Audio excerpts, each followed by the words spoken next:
हजुर तपाईको नाम सुजा हो अन्त फेरि तपाई पनि हुनुहुन्छ है तपाई पनि म त नबुदा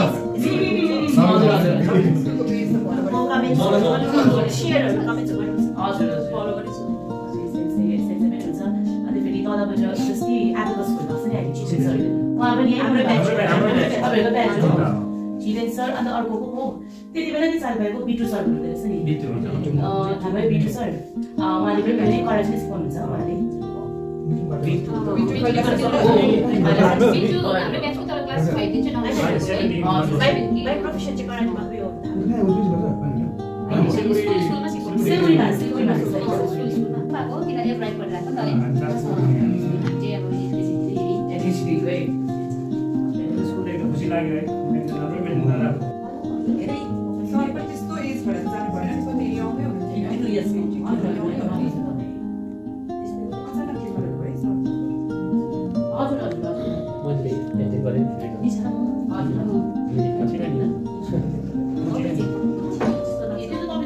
म चाहिँ चन्द्रप्रकाश लिम्बू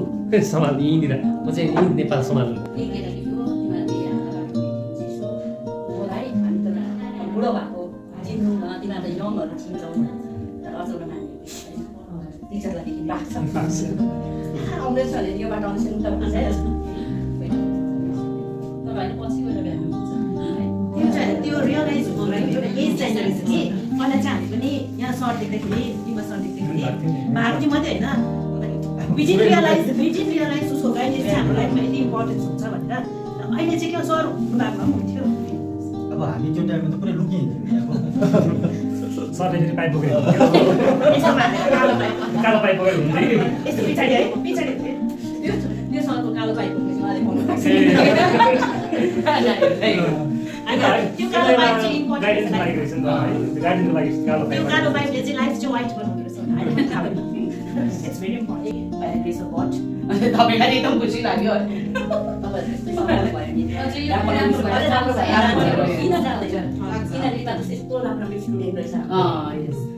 मलाई एउटा कस्तो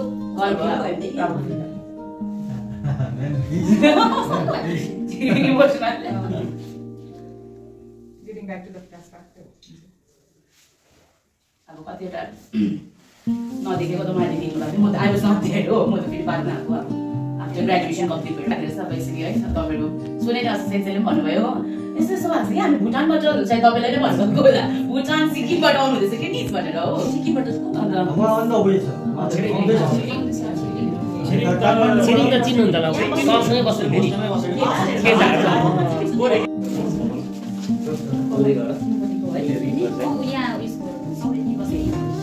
रोयल एकाडेमी अनुराग सर तिमीले नभुल्नु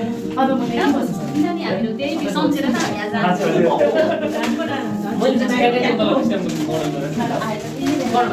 सबै मोडल छ ए अच्छा एक्साइटिङ अन द वे होला प्रोसेस हो हैन सेम मोडल स्कुलको सबै कुरो यसलाई एकपल्ट म एकछिन गरौँ सबै पढ्न गर्छ सम्मान मिलेर हाम्रो विद्यालय यो टेम्पल अफ सिस्टममा यसरी यहाँहरूलाई भेट्नु पाउँदा हामी अत्यन्तै हर्षित भएका छौँ अनि हामीले अर्को कुरो चाहिँ विशेष हामीले हाम्रो प्रिन्सिपल सरलाई हामीले धेरै मिस गरिरहेको छौँ यति बेला उहाँको एब्सेन्टलाई अनि उहाँको गाइडेन्सलाई उहाँले जसरी हामीलाई गाइडेन्स गर्नुभयो त्यो गाइडेन्सले गर्दाखेरि हामी यहाँसम्म आइपुगेका छौँ उहाँले जसरी हामीलाई गाइडेन्स गर्नुभएको थियो त्यो चाहिँ हाम्रो लागि अत्यन्तै महत्त्वपूर्ण तरिकाले उहाँले हामीलाई गर्नुभएको थियो तर हामी त्यो समयमा हामी आफै सानो है आफै त्यत्रो बोध ज्ञान नभएको कारणले गर्दा कतिपल्ट हामीले उहाँलाई पनि हामीले मिसबिहेभ गऱ्यौँ होला है हामी यति बेला उहाँको एब्सेन्ट गर्ने हामी उहाँप्रति प्राप्ति छौँ है अनि स्कुलले हामीले यति धेरै कुरा सिकाउनु भएको छ हुनु त अघि हामीले गफ गर्दाखेरि त्यो एउटा नमिठो छ नि एउटा हामी पलायौँ तर त्यसले हामीलाई अघि हाम्रो साथीहरू भन्नु त्यसले हामीलाई अझ धेरै मजबुत बलियो बनाउनु हामीलाई सहमत मिल्यो है विशेष त हाम्रो साथीहरूको धेरैजनाको आफ्नो आफ्नो ठाउँ प्रब्लम थियो होला मेरो आफ्नै प्रब्लम थियो मेरो जति बेला मैले 10 पढ्दै गर्दाखेरि मेरो बुवा चाहिँ 75 क्रस गरिसक्नु भएको होइन 75 क्रस गरिसक्नु भएको थियो अनि त्यो आवर पनि उहाँले नेपालमा समालबुङ जस्तो ठाउँमा बसेर उहाँले स्ट्रगल गरेर मलाई यहाँ पढाउनु भएको थियो अनि त्यति बेलाको उहाँको स्ट्रगल अनि त्यो पछि आफूको त म नपढाउनु नसक्ने अवस्था थियो अनि त्यो अवस्थामा चाहिँ फेरि मैले चाहिँ 10th इक्जाम नदिनु पाउँदा कस्तो चाहिँ भयो होला त्यो हामीलाई हाम्रो एक खालको छ है थाहा छ तर पनि उहाँको सरकोले चाहिँ हामीलाई त्यो हुँदाखेरि पनि हामीलाई कतिपल्ट वीर भए तापनि त्यो छन् एक ठाउँ छ तर उहाँले एउटा कुरा मलाई भन्नुभएको थियो त्यति बेला मैले त धर्म पो गरेको थिएँ त भनेर भन्नुभयो मलाई क्या एक दिन म चाहिँ स्कुलको 3 इयर्स कन्टिन्यू क्याप्टन हो स्कुल क्याप्टन गरेर मैले लिड गरेको थिएँ त्यति बेला अनि म सरसँग धेरै नजिकको अनि मैले स्कुलमै घन्टी बजाउनु सिकेको घन्टी बजाउनु सिकेको अहिले पनि म स्कुलमा नानीहरूलाई घन्टी बजाउनु सिकाउँछु क्या अनि ठ्याक्कसँगले मैले मेरो ठाउँमा उहाँले के भन्नुहुन्थ्यो म पछि गएर चाहिँ म पोलिटिसियन बन्छु भनेर एक दिन मैले भनेको थिएँ सरलाई अनि सरले के भन्नु भने पोलिटिसियन बन्नुलाई त तिमी त ग्रास लेभलमा जानुपर्छ भन्नु हो अनि म धेरै माथि बाहिर सहरतिर गएँ त्यसपछि एक दिन याद आयो सरले त ग्रास रुटमा जानुपर्छ भनेपछि म पुनः मेरो गाउँमा रिटर्न भएर आएको फर्केर आएको अनि ग्रास रुट लेभलमा मैले स्ट्रगल गर्नुपर्छ भन्ने कुरा मैले सरबाट सिकेको अनि त्यसपछि स्ट्रगल गर्दै जाँदाखेरि केही समयपछि मैले आफै स्कुल इस्टाब्लिस गरेर अहिले यो सालबाट 26बाट चाहिँ मेरो क्लास 10 है मैले एफिलिएटेड भइसक्यो है क्लास 10 यहाँको स्कुलको स्टुडेन्ट है म यहाँको अनि म त्यति बेलाको उहाँको सरको गाइडेन्सलाई म सम्झन्छु है त्यति बेला उहाँको एब्सेन्टलाई हामीले एकदम सबैजना फिल गरेको छ हाम्रो म्याडमले पनि फिल गर्नुभयो किनकि उहाँ हामीले इमोसन कतिपल्ट टाइम भयो है अनि उहाँको गाइडेन्सप्रति हामी एकदम कृतज्ञता छौँ अनि यहाँले जसरी स्कुललाई चाहिँ गाइडेन्स गरेर लगेर गइराख्नु भएको छ त्यसको लागि हामी एकदम तपाईँप्रति गर्व गर्छौँ यसरी नै यहाँले स्कुललाई वृद्धि गराउनु होला अनि हामी सबैजना भूतपूर्व विद्यार्थीहरू एक्स स्टुडेन्टहरूले पनि हामीले आगामी दिनहरूमा आफ्नो ठाउँबाट कसरी हुन्छ हामी स्कुलप्रति है केही न केही हामी सहयोग गर्ने नै छौँ आगामी वर्षहरूमा पनि आगामी समयहरूमा यसरी ठुलो सहयोग गर्न नसके तापनि कम्तीमा स्कुलमा आएर हामी यहाँहरूलाई यसरी नै एउटा उत्साह मिल्छ भन्ने हामी लागेको छ यसरी आज हामी यतिजना आउँदै पनि यहाँहरूलाई एउटा ठुलो उत्साह मिलेको छ भन्ने हामीले महसुस गरेको छ हामी सबैजनाले र यसमा टाढाबाट म त उनीहरूलाई बहिनी भन्थ्यो त्यति बेला पनि सुजाता है मेरो बहिनी म त्यति बेला बिहाको सबैभन्दा ठुलो है त्यो पनि थिएँ अलिकति होइन अनि सुजाता त्यस्तै गरी हाम्रो नितेश साथ नितेशमा बाहिर फरेनमा हुनुहुन्थ्यो उहाँ भर्खरै यहाँ यही मिटिङमा जोइन गर्नलाई स्कुलमा जाने भन्ने तरिकाले सबैजनाको सल्लाहले आज यहाँसम्म आइपुग्यौँ अनि यहाँसँग यसरी यहाँहरूले हामीलाई न्यानो स्वागत गर्नुभएको निम्ति यहाँ सम्पूर्णलाई हामी कृतज्ञता हामी धन्यवाद दिन्छौँ र यसरी हामी स्कुलको आगामी दिनहरूमा धेरै प्रगति हामी हेर्न सकौँ अनि हाम्रो कामना छ यहाँप्रति अझै स्कुललाई बढाउँदै लानुको निम्ति यहाँलाई म शुभकामना हाम्रो सम्पूर्ण टिमबाट दिन चाहन्छौँ र विशेष त हामीले केही पनि आज हामीले ठुलो कुरो केही पनि ल्याउन सकेनौँ यो हाम्रो उपस्थिति नै यति नै हाम्रो उपस्थिति नै यहाँ बिचमा नि यहाँले दिनुभएको उपस्थिति निम्ति यहाँलाई धन्यवाद दिँदै अनि विशेष गरिकन हाम्रो आदरणीय सर निम्मा सर हामी उहाँको हामीले थोरै एउटा फोटो फ्रेम है बनाएर लिएको छौँ अनि हामीले यहाँनिर लेख्ने कुरामा फोटोमा हाम्रो साथीले भन्नुहुँदै थियो त्यो खुट्टा चाहिँ काटौँ न भने कतिले सल्लाह दिनुहुँदै थियो होइन खुट्टा चाहिँ काटौँ नमिलाउँ भन्नुहुँदै थियो होइन तर त्यो खुट्टा काटै होइन त्यो खुट्टालाई त हामीले छुनुपर्छ त भन्नुहुँदै थियो उहाँहरूले होइन यदि आज प्रेजेन्टमा हामी उहाँलाई छुन्थ्यौँ होइन तर त्यो खुट्टाको ठाउँमा हामीले हाम्रो स्टुडेन्ट त्यहाँ लेख्नुपर्छ भन्ने कति सजेस्ट भयो होइन त्यसले गर्दाखेरि हामी त्यो मुनि हामी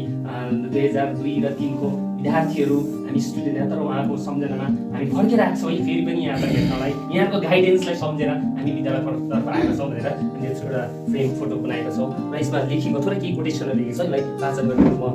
सुजातालाई मद्दत गर्न चाहन्छु अनि सबैजना मिलेर हामी हाम्रो म्याडमलाई हस्तान्तरण गर्नेछौँ हामी जस्ट एउटा कोटेसन भन्छौँ यो चाहिँ जस्ट सरको लागि भनेको यस्तो छ यो चाहिँ time past you change but this guidance remains forever सबै कुरो चेन्ज भए तापनि उहाँको गाइडेन्स चाहिँ हाम्रो मनैमा छ कि सधैँ रहनेछ त्यही चाहिँ हामीले यहाँनिर तपाईँलाई भन्नु खोजेको हौँ मैले थोरै पढिदिन्छु He taught us lesson for beyond book at the Temple of Wisdom. After 23 years, we return not as a student of 2002 and 2003, but as grateful soul standing in the silent his absent left, remembering the principle our heart can never let go. Thank you.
Oh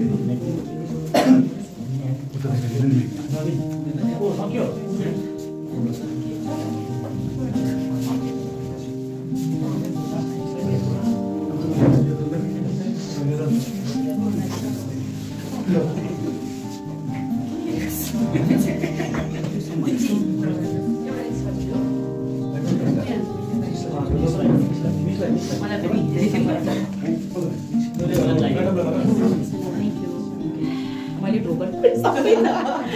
I have to because thank you so much. Thank you. Bless me.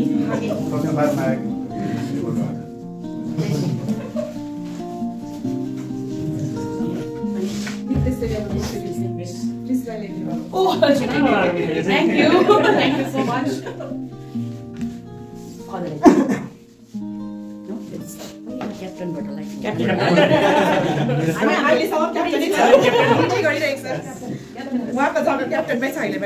हाम्रो captain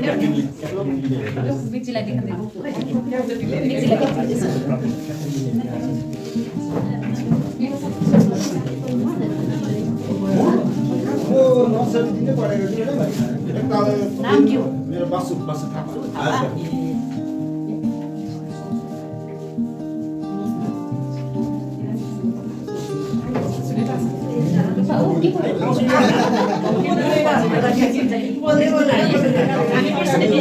सबैजना सँगै नानी एकजना गर्दै हामी त्यो भ्याउँछ आउँछ नि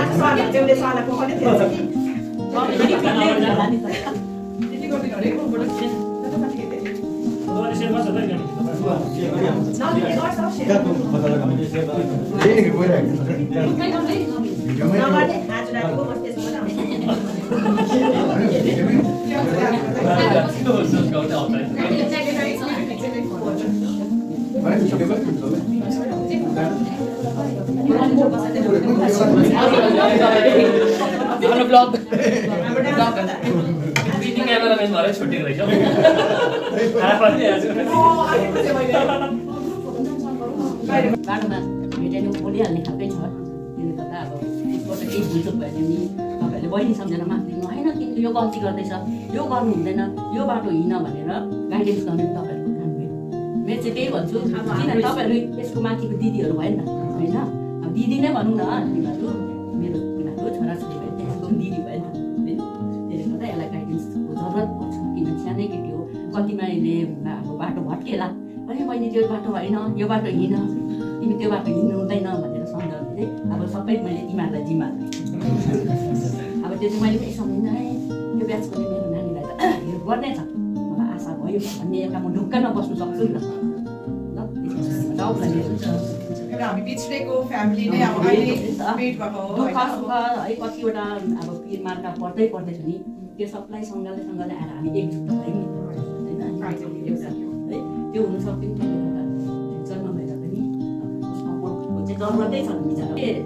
सानो एजमै म्याच्युर भएको दिमागले पनि सबै फिजिकली पनि सबै म्याच्युर भइसकेको उसको दाजुले भनेर कमान्डिङ देखेर मलाई थाहा भयो लाइफ बनायो भनेर उसको दाजुले भन्छ तिमी चाहिँ पापासित